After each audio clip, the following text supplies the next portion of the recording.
Hello and welcome back to another video. In this problem, we're asked which expression is equivalent to 7x cubed plus 7x minus 6x cubed minus 3x. So what we're going to do here is we're going to combine like terms, but first let's get this all on one line so it's easier to see. In one parentheses, we have 7x cubed plus 7x, and we're subtracting from that 6x cubed minus 3x.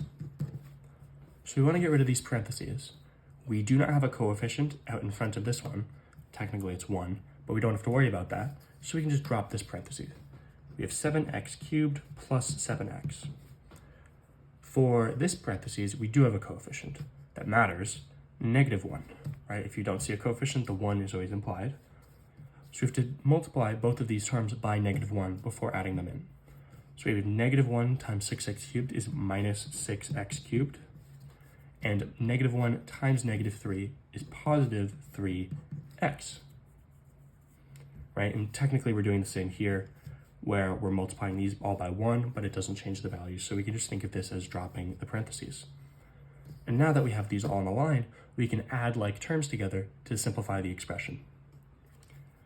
We can get our x cubed terms together. So we have 7x cubed minus 6x cubed.